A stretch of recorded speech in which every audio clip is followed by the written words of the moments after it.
नमस्कार, कू प्रेजेंस चुनावी तर्क वितर्क के तीसरे एपिसोड में आप सभी का स्वागत है। मैं हूं स्मृति रस्तोगी। आज हमारा फोकस रहेगा उत्तर प्रदेश चुनाव 2022 में किसने क्या किए दावे और क्या हुए वादे। इन पर हमारा फोकस रहेगा। हम जानने की कोशिश करेंगे इसके पीछे की रणनीति को, क्या कुछ पॉलिटिकल पार्टीज अपनी मैनिफेस्टो में कह रही हैं, इसके बारे में हम डिटेल्ड विश्लेषण यहाँ हम शो में करेंगे। फिलहाल मेरे साथ स्टूडियो में दो खास मेहमान मौजूद हैं। आइए हम आपको इंट्रोडक्शन कराते हैं। सबसे पहले अरविंद कुमार सिंह जी, वरिष्ठ पत्रकार, आपका बहुत बहुत स्वागत है। और प्रत्युष रंजन है मेरे साथ, जागरण न्यू मीडिया के एग्जीक्यूटिव एडिटर, आपका भी बहुत बहुत स्वागत है। अरविंद जी, आपसे ही मैं शुरुआत करूंगी इस तर्क वितर्क की। यूपी में राजनीतिक दलों ने इस बार कई दावे किए हैं, कई वादे किए हैं, लेकिन इसको देखते हुए जो वादे और जो दावे करे हैं मैनिफेस्टो में, उसको देखते हुए क्या कुछ इस बार खास और अहम है उत्तर प्रदेश विधानसभा चुनाव में? बिल्कुल आप ठीक कह रहे हैं स्मृति। देखिए, दावे और वादे तो जो तीन प्रमुख दल हैं जिनको हम ये कह सकते हैं, उनमें से एक पार्टी तो ऐसी है बीएसपी, जो कि दावे तो करती है लेकिन मतलब मैनिफेस्टो या आप ये कहें कि वायदे जो है कोई लिखित में उस तरह से नहीं करती।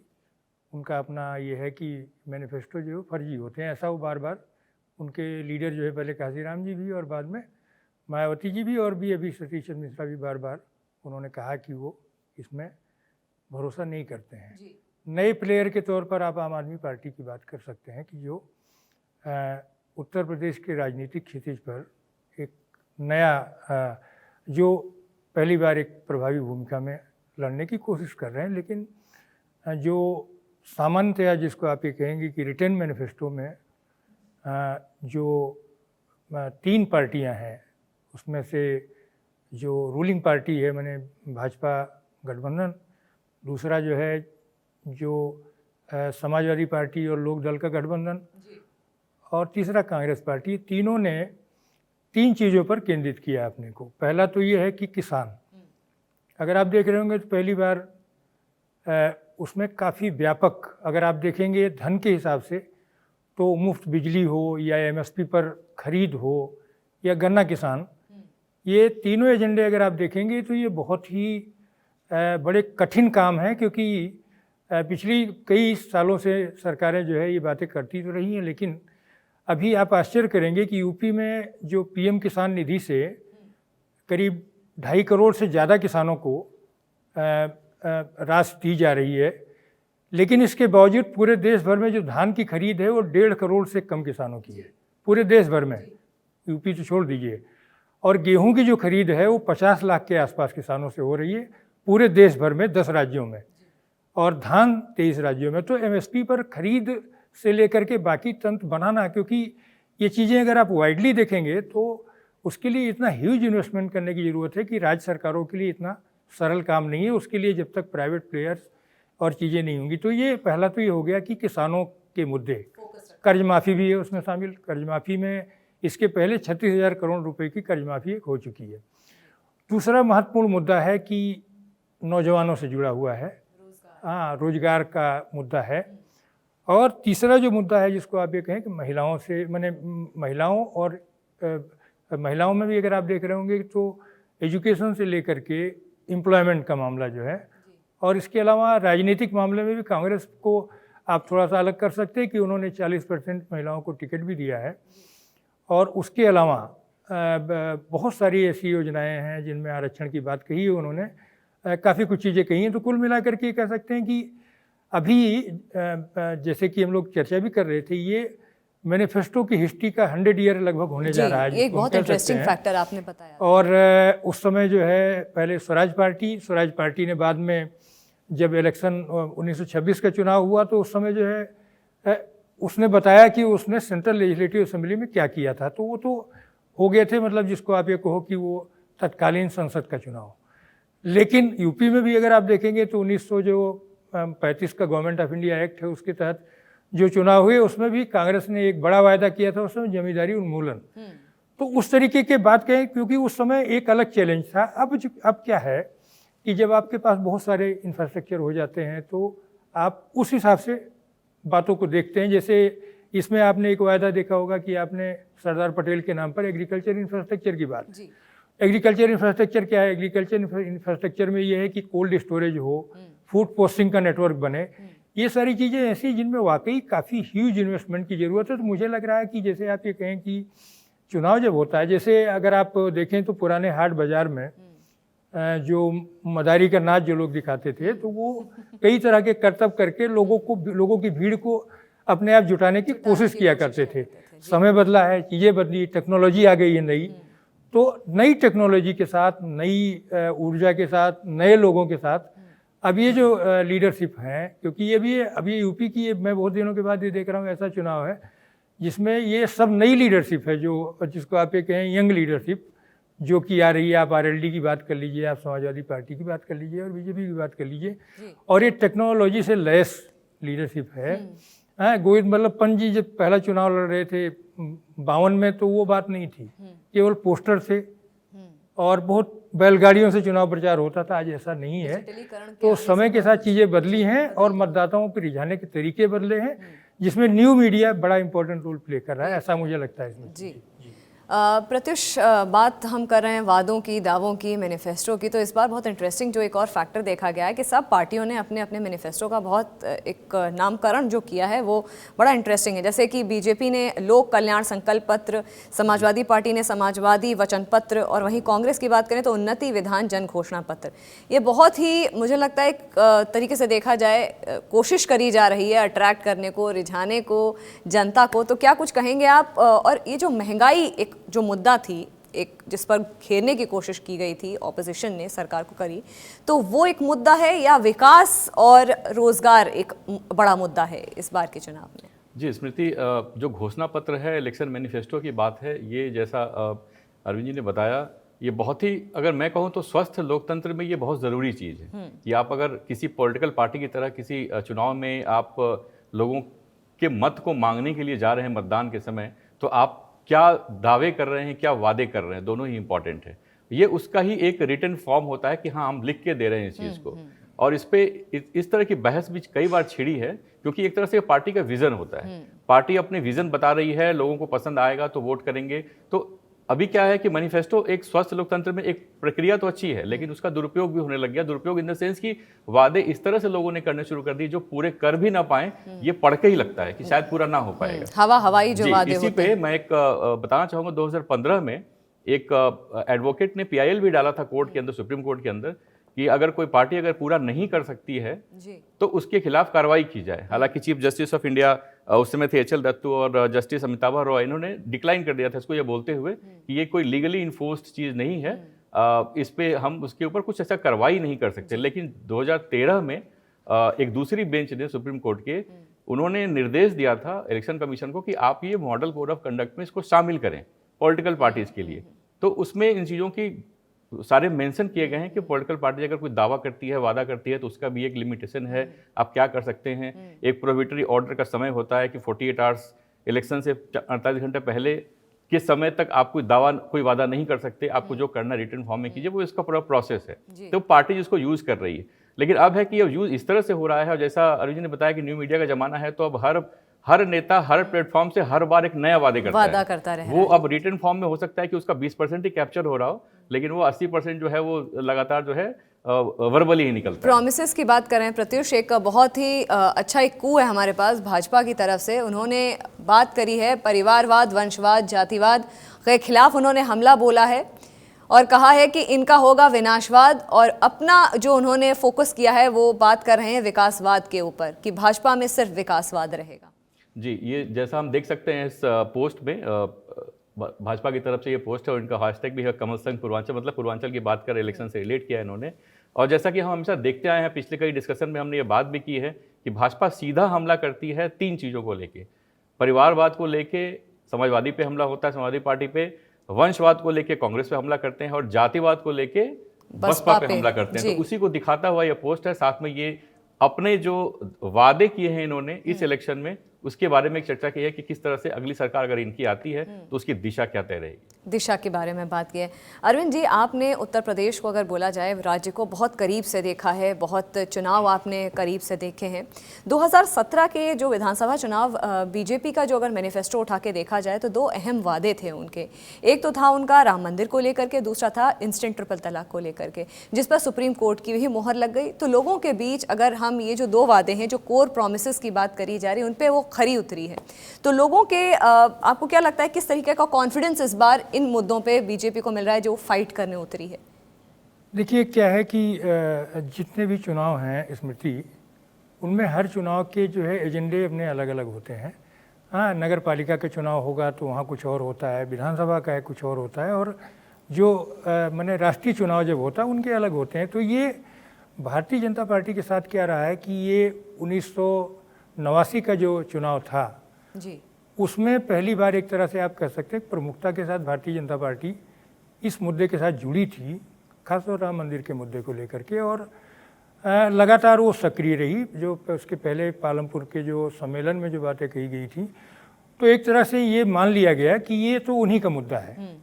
उसके बाद जब बाकी राजनीतिक दलों का ये था कि इस मामले में सुप्रीम कोर्ट क्या राय देती है, तो अब सुप्रीम कोर्ट की राय देने के बाद आपने एक चीज़ देखा होगा, बाकी दल भी इस मामले को लेकर के अब कोई बात नहीं कर रहे हैं, क्योंकि उनका ये मानना है कि अदालती फैसले के आने के बाद ये चैप्टर क्लोज हो गया है। यहाँ तक कि जो मुस्लिम पॉलिटिक्स के लोग भी हैं, तो निश्चित तौर पर चूंकि जब कोई किसी का मुद्दा होता है तो उसका फ़ायदा उसको तो मिलता ही मिलता है। जैसे मंडल का फ़ायदा आप देखिए जनता धारा के लोगों को मिला, उसी तरीके से जो है मंदिर के मुद्दे का फ़ायदा भारतीय जनता पार्टी को 1989 से ही मिलता रहा है, लगातार मिलता रहा है। और निश्चित तौर पर जब मंदिर बना रहे हैं तो मंदिर के साथ अब तो आपने देखा होगा कि मथुरा और काशी की भी बात जो है उसके साथ जुड़ी हुई है।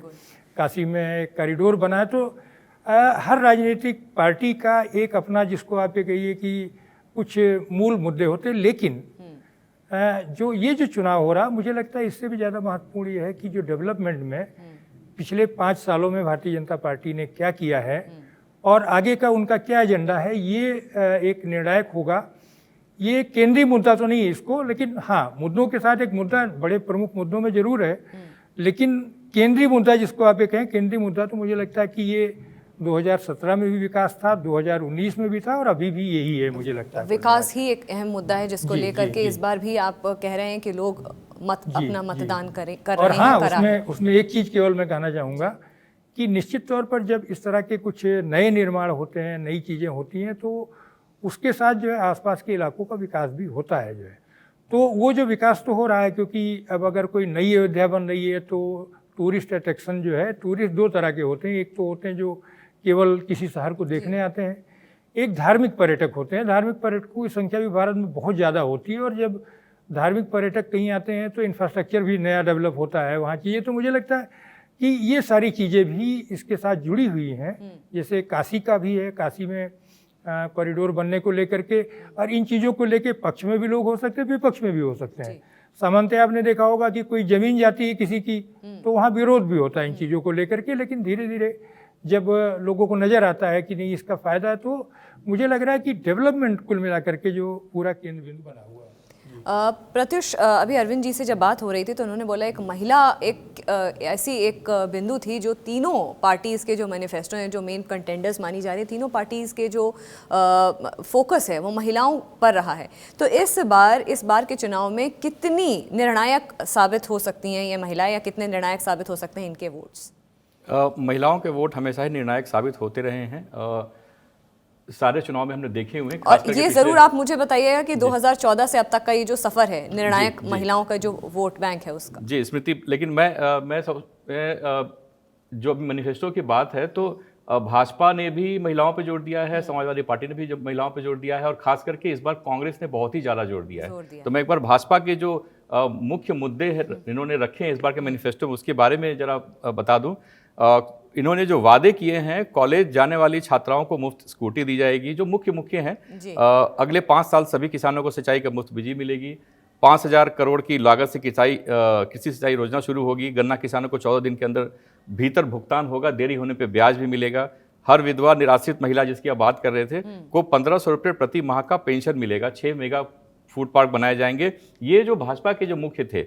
अगर अब बात करें कांग्रेस की, जैसे आपने बताया कि काफ़ी जो फोकस किया है कांग्रेस ने अपने मैनिफेस्टो में महिलाओं के ऊपर, उन्होंने बोला था चुनाव में इस बार 40% टिकट महिलाओं को दिया जाएगा। अब कितना दिया ये देखने वाली बात होगी। और प्रदेश के 20 लाख युवाओं को रोजगार दिया जाएगा, जिसमें कि 8 लाख महिलाएं होंगी। यहाँ भी उन्होंने महिलाओं को ऊपर में रखा है। महिलाओं को मनरेगा में प्राथमिकता मिलेगी। यहाँ फिर कांग्रेस महिलाओं की बात कर रहे हैं। हो सकता है ये प्रियंका गांधी का जो कार्यभार इन्होंने संभाला पूरी पार्टी का और जिस तरह से एक्टिव हुई थी उसका असर शायद हो सकता है। सरकारी पदों पर 40% महिलाओं की नियुक्ति होगी। आप देखिए किस तरह से ये फोकस जो है कांग्रेस पार्टी ने खासकर महिलाओं पे रखा है। महिला सेंट्रिक जो है, विमेन सेंट्रिक मैनिफेस्टो इस बार जो है कांग्रेस पार्टी का रहा है। अरविंद जी, एक हमारे पास बहुत इंटरेस्टिंग कू भी है जिसमें आम आदमी पार्टी कह रही है असुरक्षित हो चुकी है उत्तर प्रदेश की हर महिला की सुरक्षा अब प्राथमिकता है। आपके एक वोट से यूपी की हर माँ बहन बेटी सीसीटीवी की निगरानी में सुरक्षित हो सकती है। क्या कहेंगे इसके बारे में?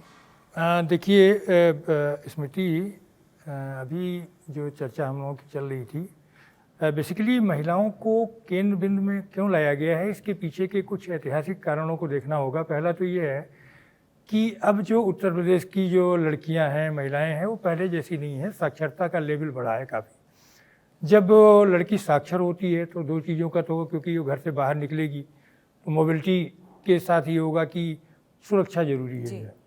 तो आपने देखा होगा कि ये बातें सब कर रहे हैं। स्कूटी की बात कहाँ से आती है? स्कूटी का मतलब है कि एक सुरक्षित मोड, मतलब आप जब चल रहे हैं और उसके साथ ही आईपैड की, मतलब मोबाइल फ़ोन है, आईपैड वगैरह, ये सब की बातें भी हो रही हैं। तो अभी क्या हुआ है कि साक्षरता बढ़ने के बाद अगर आप एम्प्लॉयमेंट में देखेंगे, बाकी चीज़ों में देखेंगे, आप पुलिस सर्विसेज में देखेंगे, तो महिलाओं की जो भागीदारी है वो उत्तर प्रदेश में बहुत निराशाजनक रही है।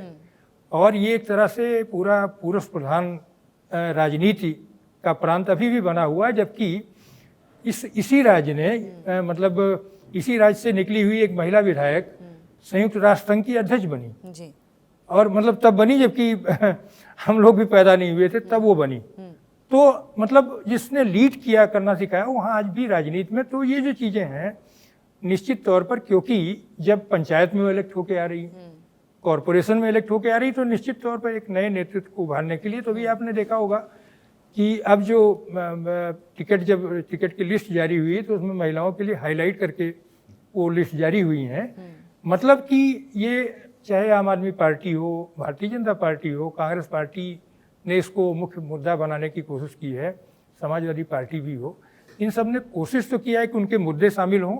हाँ, राजनीतिक भागीदारी जरूर जो है, लेकिन क्या होता है कि जब आप एक बार मुद्दे को केंद्र में ले आते हैं, क्योंकि आप देखिए 2014 से लेकर के ये चौथा चुनाव है जी जो हो रहा है, उसमें महिलाएं कैसे महत्वपूर्ण बनी है, उसके पीछे वजह यह है कि उज्ज्वला योजना, भारतीय जनता पार्टी को जो लाभ मिला उसका सबसे बड़ा।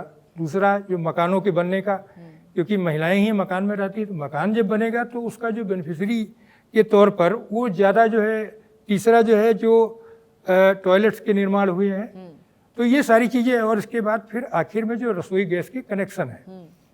और चौथा जो योजना चल रही है जो है नल से जल, क्योंकि पूरे भारत भर में जो सबसे ज़्यादा प्रॉब्लम वाले इलाके हैं पानी के, उसमें अभी वर्ल्ड बैंक की एक रिपोर्ट आई थी कुछ साल पहले, जिसमें कहा था कि भारत की जो महिलाएं हैं उनमें कई ऐसी हैं जो अपने जीवन का एक हिस्सा वो केवल पानी ले आने में बिता देती हैं। तो यानी ये कुछ चीज़ें ऐसी होती हैं जो अगर हल होती हैं तो वो उस संबंधित पार्टी को उसका लाभ मिलता है। और इसका लाभ ऐसा नहीं है, इंदिरा गांधी ने भी लाभ उठाया।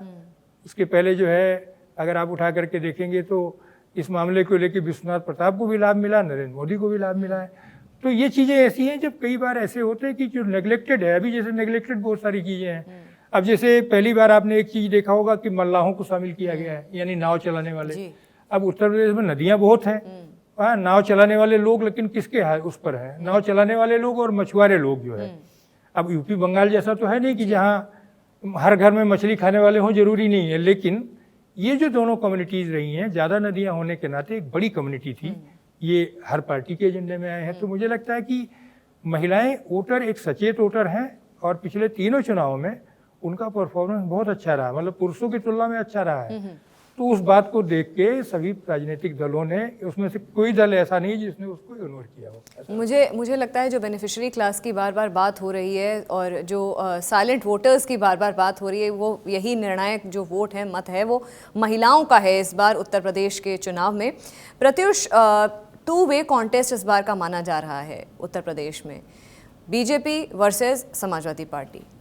तो आपको क्या लगता है कितनी बड़ी टक्कर या कितनी करारी टक्कर मिल सकती है योगी सरकार को यूपी में इस बार अखिलेश के हाथों? स्मृति, आज 7 चरण के चुनाव संपन्न हो गए। अब जो सारे जिसके सबकी तकदीर का फैसला जो है ईवीएम में कैद हो चुका है। लेकिन जैसा हमने देखा है, जब से पहला चरण, उसके पहले कैंपेनिंग जो शुरू हुई, ये तब से लेकर और आज तक जो कैंपेनिंग का लास्ट डे था, आज सारी चीज़ें खत्म हुई हैं, हमने देखा है कैसे किस तरह से हर पार्टी के हर दिग्गज नेता हर समय, कोई भी एक कोई ऐसा क्षेत्र नहीं था जहाँ पे हर पार्टी के हर दिग्गज लीडर ना पहुँचे हो। ये दिखाता है कि उत्तर प्रदेश जो है कितना महत्वपूर्ण है और उत्तर प्रदेश का हर क्षेत्र कितना महत्वपूर्ण है। तो अभी तक का जो सिनेरियो दिखता रहा है, हर क्षेत्र में जहाँ पे बीजेपी को जहाँ भी बीजेपी गठबंधन को जहाँ भी घेरने की कोशिश समाजवादी पार्टी या उसके गठबंधन के जो लोग हैं, जो पार्टीज़ हैं, जो नेता हैं, जहाँ भी पॉसिबल हुआ है वहाँ पे उन्होंने घेरने की पूरी कोशिश की है। और अभी भी मेरा खुद का मानना है कि ये बाईपोलर ना होकर ये मल्टीपोलर है, इसलिए कि इसमें हम बीएसपी को कम नहीं आंक सकते। और कांग्रेस दमखम तो पूरा भर रही है, लेकिन वो कितना सफल हो पाती है वो हमें अभी देखने वाली बात होगी। लेकिन हाँ, अभी मैं इसको, और आम आदमी पार्टी की भी एंट्री हो गई हाँ, है मेरे हिसाब से मैं इसको ट्रायंगुलर मानता हूँ। और इसमें एक बात और है कि जहाँ अभी बाइपोलर कॉन्टेस्ट होता है, अभी हमने देखा है कई सारे इलेक्शंस में, विधानसभा इलेक्शंस में, वहाँ पे बीजेपी को थोड़ी तकलीफ में आ जाते हैं। लेकिन जहाँ पे मल्टीपोलर या ट्रायंगुलर कॉन्टेस्ट होता है, वहाँ पे बीजेपी को अपर हैंड मिलता है। हमने देखा है कई सारे पिछले इलेक्शंस में। और एक चीज़ मैं ऐड करना चाहूँगा, जब जी ने बोला, हमें ये नहीं भूलना चाहिए कि नीतीश कुमार जो बिहार में जब उनकी एंट्री हुई थी, जब वो सीएम बन के आए थे, तो उस समय सबसे पहला महिलाओं को सशक्त बनाने का या महिलाओं को वो शक्ति देने का, उस तक पहुंचने का जो रास्ता था, वो कहीं ना कहीं नीतीश कुमार ने, उत्तर भारत की पॉलिटिक्स में नीतीश कुमार ने दिखाया था। क्योंकि महिलाओं ने एक तरफा वोट किया था नीतीश कुमार को जब आरजेडी के खिलाफ वो जीत गया। जी। अच्छा, एक और जो हमारे पास एक इंटरेस्टिंग एक हमारा सेगमेंट जो होता है वो है कि हम लोग एक पोल क्वेश्चन चलाते हैं, जागरण पोल क्वेश्चन चलाता है, जिसमें हमें लोगों के रिएक्शन भी मिलते हैं। तो इस बार का जो पहला हमारा जो पोल क्वेश्चन था कूपे, वो था, क्या आपको लगता है कि समाजवादी पार्टी अपने घोषणा पत्र में किए गए दावों के मामलों में मतदाताओं की उम्मीदों पर खरी उतर पाएगी कि नहीं? अरविंद जी, आपका रिएक्शन लूंगी मैं पहले इस पे। नहीं, आप ये जानना चाहती क्या उतर पाएगी कि नहीं? देखिए जो बोले वो 21% लोगों ने बोला, नहीं जो बोला वो 75% लोगों ने बोला। देखिए स्मृति, अभी क्या है, जो हम लोग प्रत्युष जी भी और हम लोग भी बात पहले कर रहे थे, वायदे अब ये देख करके भी किए जाते हैं कि आखिर भारतीय जनता पार्टी ने क्या क्या किया है या कांग्रेस क्या कर रही। तो तीसरी जो पार्टी है वो ये, अब उसके साथ जो है वो दौर बीत चुका। मैं बताऊं, जैसे 1952 का जो पहला, जिस समय जो है मतलब संविधान के तहत चुनाव हो रहा था, उस समय सारी राजनीतिक पार्टियां, जिसमें आप जनसंघ की बात कर लो, कांग्रेस की बात, उसमें सारे महत्वपूर्ण लोग, जिसमें राइटर्स और इकोनॉमिस्ट वगैरह सब शामिल थे, मिल करके देख रहे थे कि हम जो वायदे करने जा रहे हैं, ऐसा तो नहीं कि हमें अगर कहीं मौका मिल जाए तो हम कर पाएंगे नहीं है पूरा। आप उठा करके देख लीजिए, अब दक्षिण में कुछ ऐसी पार्टियां, मतलब दक्षिण में कुछ ऐसे राज्य हैं जहाँ जो है क्या क्या कुछ नहीं दिया जा रहा। तो मेरा अपना निजी तौर मानना है कि वायदे अतिरंजना भरे नहीं होने चाहिए, लेकिन इसके बावजूद समाजवादी पार्टी के वायदे भी कोई अतिरंजना भरे हैं। अकेले जो बिजली वाला है, अभी मैं जहाँ तक जागरण में एक पीस छपा कि अगर अकेले बिजली के मामले में अगर उनके वायदे को फुलफिल करना हो तो अभी 11,500 करोड़ रुपए की सब्सिडी का पैसा स्टेट पे कर रही है, 34-35 हज़ार करोड़ देना होगा। तो आप ये समझ लो कि एक कोविड के बाद की जो इकोनॉमी आई है, उसमें उत्तर प्रदेश देश का हर राज्य जो है झटका खाया हुआ है। तो उसमें इन सारे वायदों की, तो मुझे लगता है कि सोच तो वहाँ ये होनी चाहिए कि बेसिक इंफ्रास्ट्रक्चर कैसे ठीक हो। सबसे ज़्यादा कम ज़मीन वाले किसानों का राज्य है ये, जहाँ 2.5 करोड़ से ज़्यादा लोगों को पीएम किसान में सहायता दी जा रही है।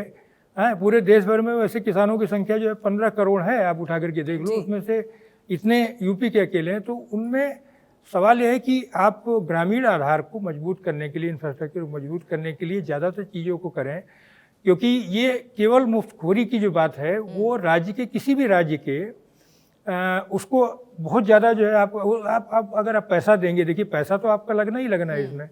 अब जैसे अगर आप 3 करोड़ लैपटॉप बांटते हैं, 3 करोड़ लैपटॉप का मतलब पूर्वोत्तर भारत के कई राज्यों के बजट के बराबर आपका हो जाएगा। तो ठीक है, आप बड़े राज्य हैं, बड़े राज्य की बड़ी चुनौतियां और होती बोझ आता है एक्सचेकर के पैसे पे। बिल्कुल बिल्कुल, टैक्स पेयर के पैसे पे एक्सचेकर पे आता है। तो मुझे लग रहा है कि राजनीतिक दलों में जो समाजवादी पार्टी ने जो बड़ी बड़ी बातें की, कर्ज माफी क्या कोई छोटी बात है? पिछले बार भारतीय जनता पार्टी 36,000 करोड़ रुपए कर्ज माफी पर इस राज्य के टैक्स पेयर का पैसा खर्च कर चुके हैं।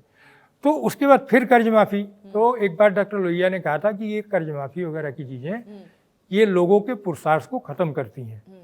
हमने लोन लिया, हम तो इंतजार करेंगे कि अगली कोई सरकार आए हमारी कर्ज माफ़ कर दे। तो मुझे लगता है कि ये कभी कभार होना चाहिए। अगर बहुत गहरे आर्थिक संकट में जहाँ किसान हैं उनके कर्ज माफ़ हों और सबके कर्ज माफ़ी वगैरह नहीं, तो ये मुझे लगता है कि भारी पे करना पड़ेगा। ये इतना सहज नहीं है कि ये, और हो सकता है बहुत सारे ऐसे वायदे हैं जिनको एक्चुअली जमीन पर उतार पाना रियलिस्टिक है ही नहीं, रियलिस्टिक है ही हम नहीं। वादों की बात कर रहे हैं तो मुझे लगता है कि अब चुनाव चरण तो संपन्न हो गए सारे, लेकिन हम एक बार वादे अगर देख लें कि क्या वादे समाजवादी पार्टी ने किए हैं तो ये हमेशा के लिए याद रहे हमें भी, और जो हमारे दर्शक देख रहे हैं उनको। जैसा सर ने बताया, 300 यूनिट बिजली मुफ्त दी जाएगी, किसानों को सिंचाई के लिए बिजली मुफ्त मिलेगी। 12वीं पास करने वाले युवाओं को लैपटॉप दिया जाएगा, 10वीं पास युवाओं को टैबलेट दिया जाएगा, और गरीब युवाओं के लिए विदेश में पढ़ाई का इंतजाम कराया जाएगा, सभी फसलों पे MSP दी जाएगी। ये सारे जो वादे हैं अगर इनको हम एक्यूमुलेट करें एक बार तो फिर ये हमें याद रखने चाहिए। अच्छा जी, एक और मेरे पास एक कू है प्रत्युष, उस पर मैं आपका रिएक्शन लूंगी कि हमने जो पोल चलाया था उस पर लिखा था उत्तर प्रदेश में योगी सरकार अपनी उपलब्धियों के दावे के दम पर क्या फिर से एक बार सरकार बना पाएगी? क्योंकि हमारे पास अब समय की कमी है, तो मैं क्विक रिएक्शन आपका लूंगी। 93% जो लोग हैं वो हाँ कह रहे हैं, 5% ना कह रहे हैं और 2% कह रहे हैं कि कह नहीं सकते। मुझे लगता है 5 साल में योगी सरकार ने जो प्रोमिसेस किए थे, बीजेपी सरकार ने जो प्रोमिसेस किए थे जिससे मैं पिछले इलेक्शन में गए थे, उसमें 3-4 ऐसे बड़े पॉइंट थे जिन्होंने इस पे उपलब्धि हासिल की है। और उन उपलब्धियों की जहाँ तक बात है तो उन उपलब्धियों के ऊपर अगर वोट करने की बात है तो निश्चित रूप से सरकार को, बीजेपी सरकार को, बीजेपी पार्टी को इसके ऊपर फायदा होगा। आपका बहुत बहुत धन्यवाद अरविंद जी और प्रत्युष मेरा साथ देने के लिए स्टूडियो में। फिलहाल आज तर्क वितर्क में इतना ही, मुझे दीजिए इजाजत।